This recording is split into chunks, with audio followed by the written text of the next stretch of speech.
Oh, this is spooky in here. Wales. An ancient land of song and story, where dragons battle above the mountains. Merlin and Arthur shape kingdoms and destinies, and old legends lay hidden in every village. This is really, really strange here. There's a Victoria. But what are the origins of these fascinating tales? What if some of these stories were actually true? I have no problem in believing it. I went on a journey to uncover the truth behind one such legend. A sunken kingdom off the coast of West Wales. It is literally pouring down with rain out there.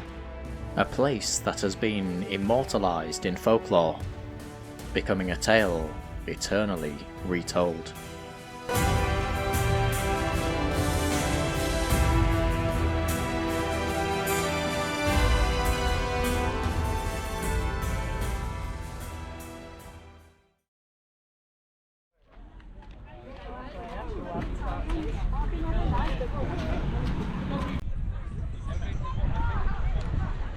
I've come here to Borth on the coast of West Wales, a place famous for many things.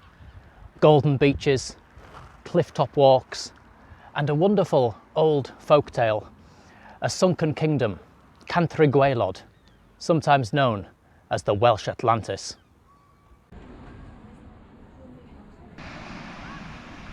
It first appeared in the 13th century Black Book of Carmarthen, thought to be the earliest surviving manuscript written in the Welsh language. One of its entries, a poem known as Bothy Maes Gwythno, or The Drowning of the Land of Gwythno, concerns a lost kingdom swallowed up by the ocean west of Wales. The kingdom was known as Maes Gwythno, the Land of Gwythno, and later as Cantre'r Gwaelod, or the Lowland Hundred, and was said to be a rich and fertile land, where 1 acre of land was worth as much as 4 acres elsewhere. In the earliest version of this story, a maiden by the name of Mererid neglected her duties and allowed the wells surrounding the land to overflow, destroying the kingdom. She is described in the poem as Ewachtar Finon Imor Difaith, the cupbearer of the desolate ocean. And we can see here mention of an ambiguous character named Saithennin, who in later and more well-known versions of the tale takes over the role from Mererid. Here, Saithennin is a prince dwelling in this land of Maes Gwythno, serving under the leader of the kingdom, Gwythno Garanhir. The fertile land is now described as a low-lying area protected by a series of walkways and embankments, dikes and advanced systems of sluice gates, which were opened at low tide to drain the land. Here, Saithennin, sometimes known as Saithennin of the Feeble Mind, was a drunken carouser in charge of opening and closing these advanced sea defences. One night, due to his excessive drunkenness, he fell asleep or otherwise neglected his duties to close the gates, and the sea quickly overran the kingdom, flooding the land.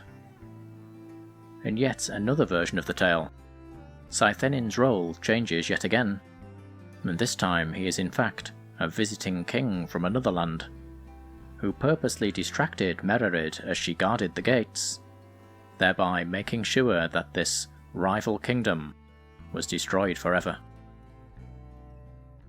According to some, the ghostly bells of the lost kingdom can be heard to ring from beneath the waves, especially on quiet Sunday mornings when the beach is deserted. So well known is this strange phenomena that it even inspired a local folk song, The Bells of Aberystwyth, the nearby town said to be the closest place on dry land to the sunken kingdom. The ghostly bells even led to a completely different version of the tale. that of a giant called Idris Gower, who lived on the summit of Cadair Idris and roamed around Aberystwyth with a massive bell. One day, when swimming in the sea, he was caught by a sudden storm and drowned, his bell sinking to the bottom of the ocean, where it can still be heard to ring out today. This story is a well-beloved and much retold tale amongst the people of the Welsh Coast. It has been used as the theme of many school plays, and forms part of a rich heritage of myth and legend retold to every new generation. On Borth seafront, this weather-worn mosaic stands in mute remembrance of the lost kingdom, and Cythenin can be seen, sleeping at the king's table as the water pours in. And it is not the only reminder you can find in Borth, either. This little sculpture over here actually tells all about the legend, and according to some, this small bell here actually points to the location where Cantre'r Gwaelod lays buried under the sea.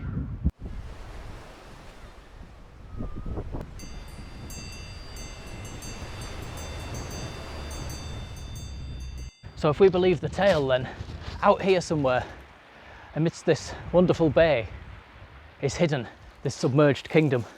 It's quite a fascinating folklore story when around these ancient cliffs, these scarred faces of the earth, showing how old our wonderful earth really is, it's easy to believe that these tales could be true.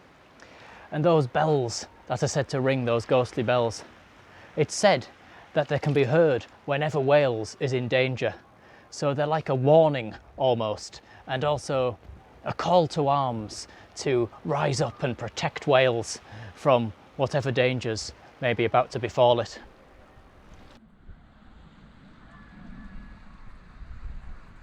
But is this all just some elaborate folk tale?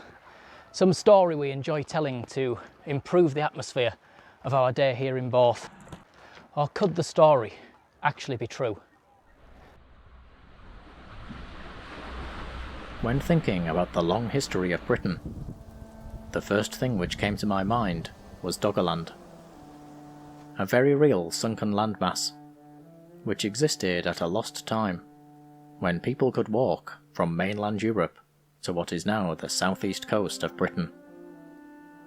Just like Cantre'r Gwaelod, Doggerland was a fertile and rich landscape, and as the climate warmed following the last ice age, it attracted mammoth, reindeer, horses and elk, as well of course as our own ancestors, with evidence of barbed bone and antler tools, suggesting an abundance of fishing, hunting, and long-lost settlement. As temperatures continued to climb, rising sea levels further altered the landscape of Doggerland, resulting in huge wetlands, lakes and marshes, all perfect environments for woodlands to flourish, and for such hunter-gatherer communities to thrive. As the water continued to rise, however, many such people were forced out of these low-lying habitats, and over time the area was devastated as the ice melted and the oceans rose. Eventually, it was lost entirely, with some theories suggesting that a large, multi-phased landslide known as the Storrega Slide may have triggered a catastrophic tsunami, impacting coastlines all around the North Atlantic. Here, in around 6200 BC, structural failures in Norway's continental shelf caused a series of underwater landslides, triggering the tsunamis and resulting in the collapse of over 700 cubic miles of sediment, enough to cause widespread flooding to the low-lying landmass of what remained of Doggerland. Whatever the truth, Doggerland was lost, and Britain was severed forever from Europe, becoming the island we know today. Such events are not limited to ancient times either. In 1607, astronomical spring tides and severe weather led to extreme flooding on the Bristol Channel and Severn Estuary. Large areas of land were flooded, including in South Wales from Chepstow to Larne in Carmarthenshire, with even the ancient church of St Mary in Cardiff being destroyed entirely by the flood. Furthermore, over 2,000 people were drowned in the deluge. Entire villages were swept away, and over 200 square miles of farmland was destroyed, including at Breen, which was reportedly swallowed up entirely, with 7 out of its 9 houses destroyed, and 26 of its inhabitants killed. This is something hard to imagine today, as summer visitors flock to Breen for the promise of sea air and holiday fun, all traces of the disaster having passed away into long-forgotten memory and story. So could Cantre'r Gwaelod also be a folk memory of such a landmass, lost in the same way as Doggerland or the villages on the estuary? Was the kingdom a real place, after all? It's impossible to trace the people in the legend, but the names of Saithennin and Gwythno Garanhir persist through all versions of the tale, suggesting they are more than merely characters in a story.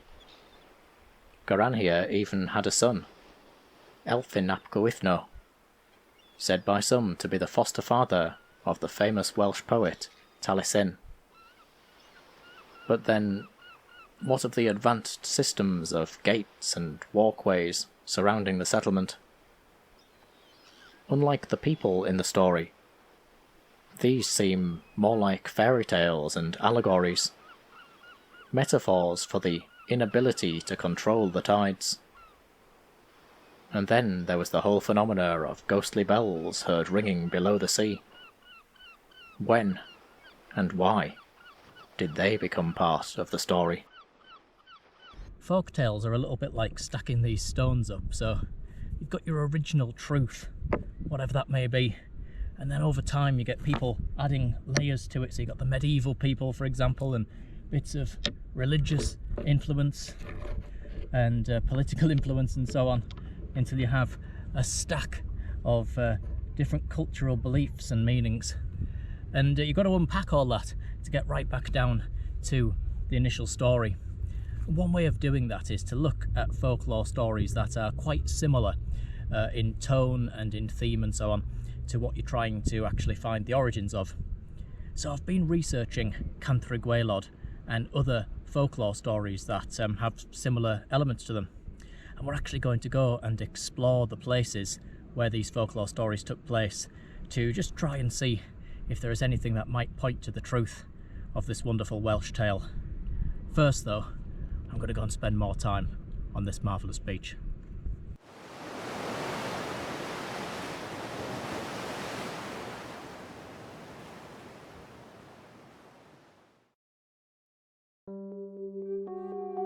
On the coast of Wales, folk tales can be found which appear to run in parallel with Cantre'r Gwaelod, including that of Llys Helig, a story complete with a submerged palace and ghostly bells, said to be found off the coast of North Wales, around Conway Bay. Furthermore, the Welsh tale of Culhwch and Olwyn tells of a lost island called Ynys Teithio Hen, where the land is destroyed by the sea, and only its leader survives. These tales might all have different origins, but as time progressed, they were surely inspired by one another, with elements borrowed and copied between them by the chronicle writers of the Middle Ages. But what about stories from further afield, removed both geographically and culturally from the Welsh coastline? Two different folk tales stood out to me. The first was a tale I discovered on the northwest coast of England, near to the tourist town of Blackpool, around 100 miles as the crow flies from Borth. Here, legend tells of a lost village called Kilgrimol, said to stand on the sand dunes between Blackpool and St Anne's, predating the founding of either town by hundreds of years. The village was lost in a violent sea storm, resulting in ghostly bells being heard from beneath the waves in the place where the doomed settlement once stood. Another story took place inland, in the village of Pembridge on the Welsh borders. Here, a folk tale tells of a fiddler who played at a dance in the village, and when walking home he realised he had left behind his expensive white gloves. When he returned to Pembridge to retrieve them, however, he found no trace of the ancient village, for it had been swallowed up that very night by the marshlands surrounding it. Only one thing remained: the sounding of ghostly bells from beneath the ground, with some saying that if you dropped a coin into the village well, you could hear it strike on top of the submerged bell tower of the old doomed church. I wanted to visit both locations, and began at the village of Pembridge, around 70 miles inland from Borth and Cantre'r Gwaelod.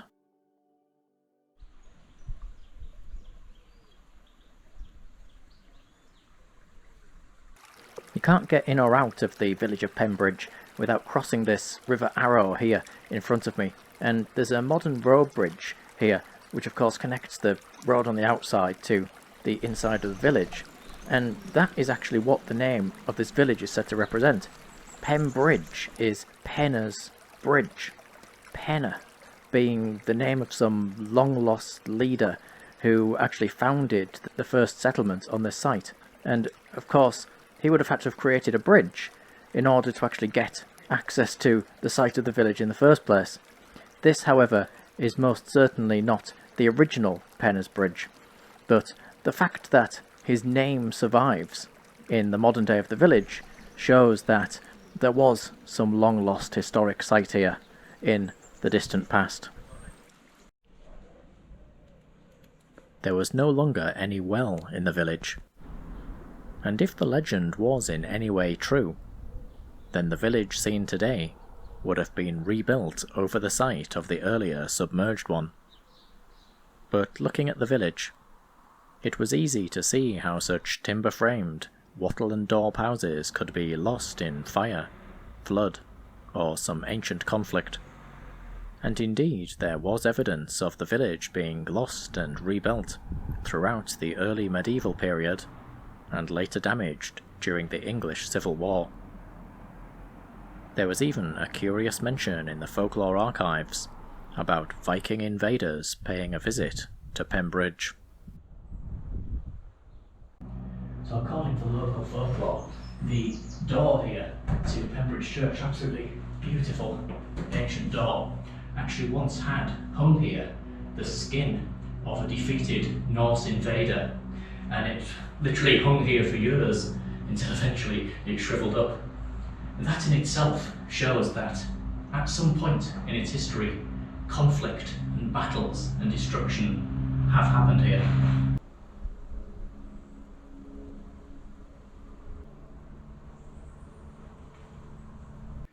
There is actually a tapestry here which makes mention of the legend. These are beautifully created tapestries showing the history of Pembridge, and here is the lost village. You can actually see the gloves and the church sinking under the marshes, and there is the well with the ghostly bells actually ringing from below. That is absolutely marvellous. It seemed rather clear then that this folktale was based on some long-lost event, a time when an earlier form of the village was lost, likely in some kind of unrecorded struggle or conflict. Therefore the white gloves, left behind by the fiddler in the story, represented something of value that was lost along with the village, some symbol of its wealth and status perhaps, as Pembridge had long been a centre of trade and market activity. In this regard, Penna was clearly a very real leader. His settlement is gone, but his name survives in the village we see today. But what about the ghostly bells? This behind me here is the Pembridge Church bell tower, and it's actually very, very unusual. It's actually detached from the main church building. It's really rare as well. There's only a few like this anywhere in the whole country.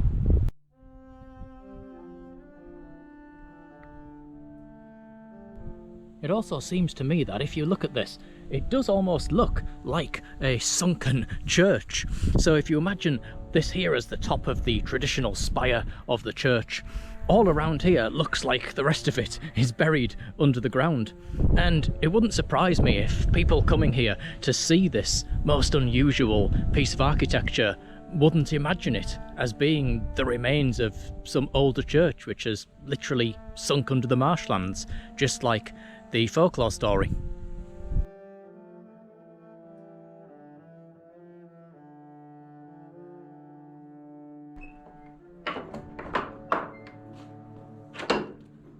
Oh, this is spooky in here.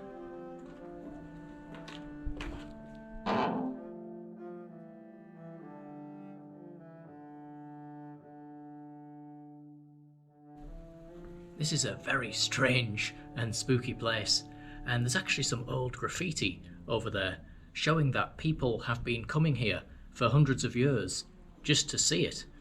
And it seems obvious to me that something like this would make it in to the local folklore story. So it's like those layers that we were talking about before in Borth. The bells of Pembridge become the ghostly bells of the lost village of Pembridge. And of course the bells here would be sounded for various reasons, weddings and celebrations, births, and they would be sounded as a type of purification, of course, as well as a call to the church, to the house of God, and for prayer. Could the same also be true for Cantre'r Gwaelod?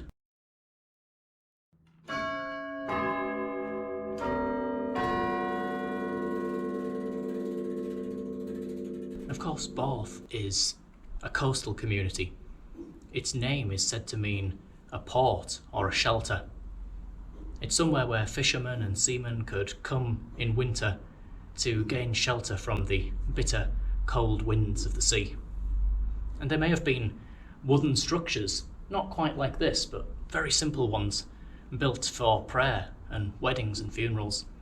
And of course, all those have been lost. The seamen would also tell stories in the pubs and inns of the sea. And one thing that is central to the life of the sailor is the ship's bell. It tolls to mark the passage of the day and of the year, and also the eternal changing of the watch, the time on deck cycled with the time below the deck to sleep and to rest, and then back on deck to work and to sail. Clearly these memories of life at sea would have made it into the folklore stories, just like this amazing detached bell tower would have made it into the folklore story here at Pembridge. It's a local element, something that the people writing the stories are very familiar with. And this is really, really strange here. There's actually a Victorian funeral bier. And of course this reminds me that the bells would not just be sounded for celebration and for purification, but also to mark out a death, a mourning, a sensation of loss. And in fact, when a sailor died, his passing was often marked by the sounding of the full 8 bells on the ship, thereby signifying the eternal end of the watch, a final arrival and departure, departing from this life into the great mysteries of the beyond. For many of those sailors, visiting the sea-facing taverns of Old Borth, their last memories of departed sailors would be the sounding of the bell in solemn remembrance. Furthermore, The ship's bell would be sounded in times of trouble, be they fires and disasters on deck, or the ringing of the bells in foggy conditions to alert other ships to their presence. Such fireside stories would inspire the tellers of folk tales, these writings helping to shape the idea of Wales as a place with a language and identity uniquely separate from England.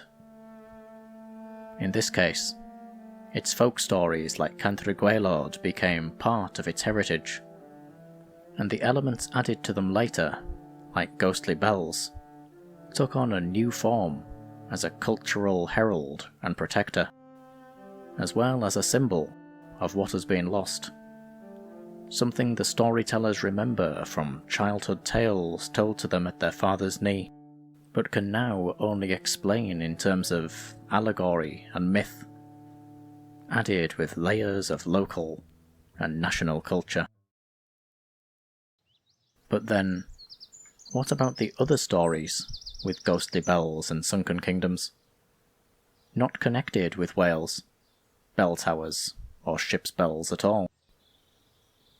To find out more, I made plans to visit my next destination, the seaside town of Blackpool, and its nearby dune lands where Kilgrimol was said to stand.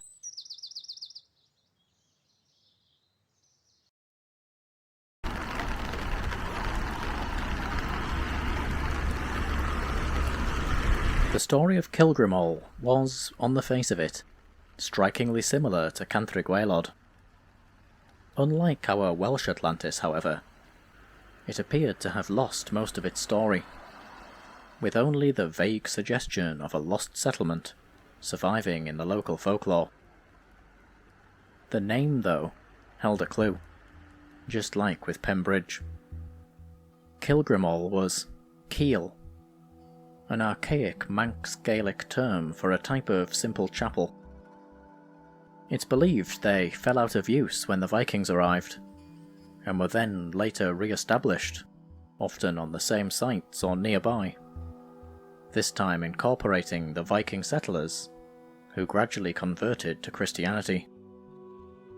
Therefore, Grim is the name of one such settler, most likely the founder or leader of the habitation, so that Kilgrimol is the church or settlement of a man called Grim, a place which was likely abandoned or destroyed, becoming lost under the waves just like Cantre'r Gwaelod, and remembered only for its ghostly bells, which seem here to have transcended the realms of folklore, with locals reporting even today having actually heard the bells while out walking on the wild sand dunes between Blackpool and Lytham St Anne's.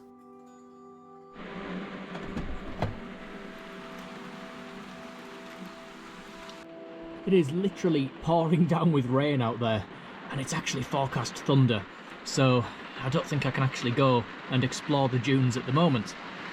The thing is, those sand dunes are actually said to be haunted by the doomed inhabitants of Kilgrimol, and there are locals here in Lytham St Anne's who are actually convinced they have heard the bells, and they have also seen these ghosts of, they describe them as like lost sailors, but they are said in the folklore to be the people who lived in Kilgrimol, and they are actually seen on top of the dunes or around the dunes, and it's a very strange and haunted place.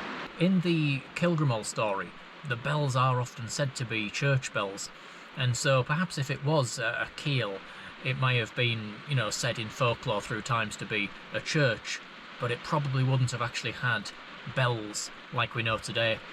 And we can find this story in books like this. This is actually very rare to find, the Sandgrown, the Lytham St Anne's story, and the Oratory of Kilgrimol is in here. And it says that certain people are convinced that they've heard it, like we've seen. It was a church, they will tell you, the old ones who claim to know. Only it was swamped by the sea and buried forever. And on New Year's Eve, or when a storm is brewing, which is quite strange because there is a storm brewing today, the bell can still be heard from under the waves. I know, I've heard it. So did Kilgrimol actually exist? In the 14th century records of Lytham Priory, one can find mention of a Kilgrimol cemetery acting as a northern border of the town, seeming to suggest that a church of some kind really did exist there, likely already abandoned by the time of the recording, leaving only the cemetery behind. There was more too. An Ordnance Survey map from 1840 named the area in question as Cross Slack. The word cross clearly in reference to a church, and slack coming from the Old Norse slacky, and referring to a boggy or marshy place, or a waterlogged, low-lying depression in the ground. Therefore we have Kilgrimol Cemetery existing on the same site as Cross Slack, the church on the waterlogged boggy marsh, or in other words, a sunken church, just like with Pembridge. Oddly enough, the area today is home to modern houses, with one row of neatly tended bungalows known as Kilgrimol Gardens. As it was too wet for coastal walking, a decision was made to stay warm and dry in the nearby promenade attractions in Blackpool. Baby shark. Baby shark. Do do do do do. Baby shark. Do do do do do. There's a comb. We have children mucking about in the shop.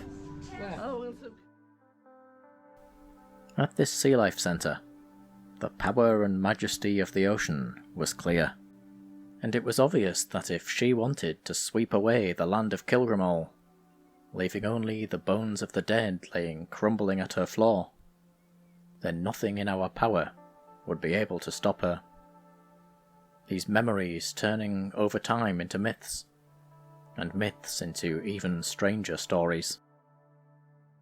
We know, for example, that Kilgrimol had a cemetery, and in early Christian traditions, a handbell would often be rung out at funeral services, accompanying processions to the place of burial, marking out prayers and warding off evil.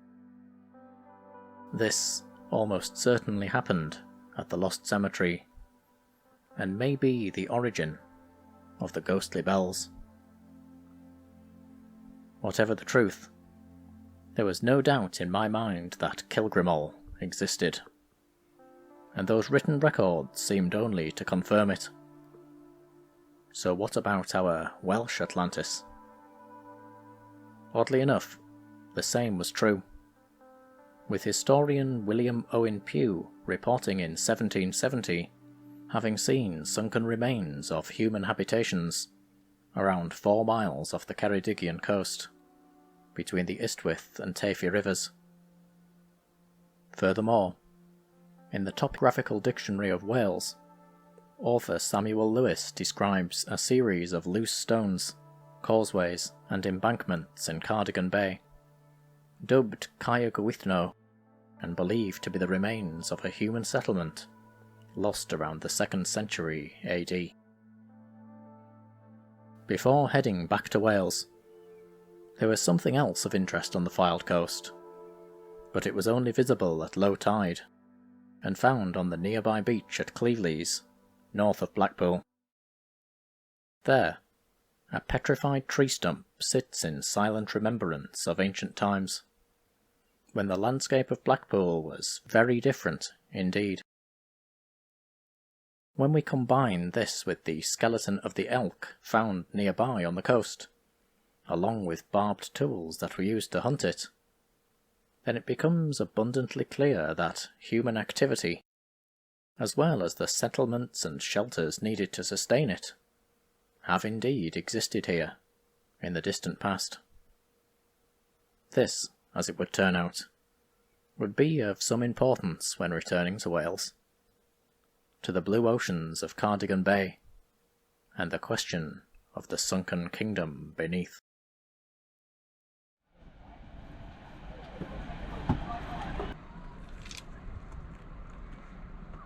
It was time to have another look at Cantre'r Gwaelod, thinking about the similar folk tales and the strange things that they had shown me. All three stories were clearly echoes of very real places, petty kingdoms that once existed and were turned into myths by the passage of years. We know this not just from their stories, but even their names, each tale showing a clear memory of the leader of the settlement. So we had Henna with the Pembridge story, we had Grimm with the story of Kilgrimol, and of course we have all of our wonderful characters here in Cantre'r Gwaelod. We've also seen the power of the sea and of time in washing away all memory of these places, leaving them at the mercy of the folktale writer. We might not ever know whether Cantre'r Gwaelod really did exist, but looking out here towards this beautiful Cardigan Bay, I have no problem in believing it. The ghostly bells, then, appear to have been added as a later embellishment, just as seen with the bell tower in Pembridge and the ringing of the handbell at places like Kilgrimol Cemetery. It is perhaps a symbol of the loss of the settlement and its people, mixed with folk memories of times when bells were heard in the vicinity, turned over time into heralds of their ghosts. There was something, however, that was quite unique about Cantre'r Gwaelod.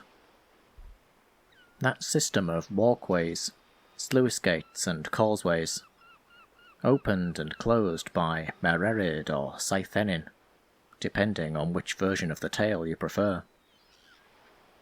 There was nothing in the other stories which even came close to such a rich and fascinating image, with very little detail surviving at all about what these lost settlements were actually like. Cantre'r Gwaelod stood alone here, the tale complete, not just with the names of its people and rulers, but of actual details of what it looked like, and how it all worked. But could such a thing really be true? Some have suggested that the stone causeways seen in the topographical dictionary were in fact coastal features known as sarni, or moraines formed by the melting glaciers at the time of the last ice age, running for several miles along the coast of Cardigan Bay. According to some, these may be the origin of the myths of causeways and embankments seen in Cantre'r Gwaelod, appearing to the folklore writers like sunken walkways and boundary areas, just like the bell tower at Pembridge looked like a sunken church. The mystery then appeared to be solved. Or it would be, were it not for another fascinating feature on the coast of Borth. Over time, violent storms and coastal erosion have helped to reveal the remains of an ancient, submerged forest on the beach. Something not always visible, and dubbed an ephemeral geographic formation. In Blackpool, we discussed a similar feature on Cleveley's beach, strengthening the case for Kilgrimol's existence. And in Borth, the forest was far larger and more incredible than anything seen before. The stumps were of oak, pine, birch, willow and hazel, and were radiocarbon dated to between 3500 and 1500 BC, with the trees believed to have died around 6,500 years ago, the most likely cause being flooding by rising sea levels. And there was more too. Evidence of hunting was discovered at the site, just like with the elk in Cleveley's. Brown bear, deer and auroch remains were found, as well as signs of human activity. The most fascinating find, though, was unearthed in 2014, thanks to ferocious storms which stripped thousands of tons of sand from the beach. Preserved below was a timber walkway, dated to around 3,500 to 4,500 years old, and it was fashioned from short lengths of coppiced branches, held in place with upright posts. Its function seemed obvious. It allowed people to walk over the increasingly waterlogged environment, likely forming part of a system of such walkways, probably built along with ditches and dikes, diverting water and allowing access to the fertile forested land within. On the top layer of peat near to these walkways, human and animal footprints were discovered, as well as scatterings of burnt stones from ancient hearths. In other words, people lived there, in a fertile land, building walkways and ditches to deal with the tides and rising waters, before one day they could come no more, and their structures were buried beneath the shifting tides of time, the forest destroyed, and the land gradually forgotten. Just like old Pembridge and Kilgrimol too, Cantre'r Gwaelod was not a myth. Visit the Welsh Coast and see for yourself. And when you peer out to sea, know that you are looking at thousands of years of lost history, buried beneath the waves. And who knows, when the day grows old and the beach becomes quiet and gradually deserted, you too may hear the ghostly bells from the ancient ruins of the Welsh Atlantis.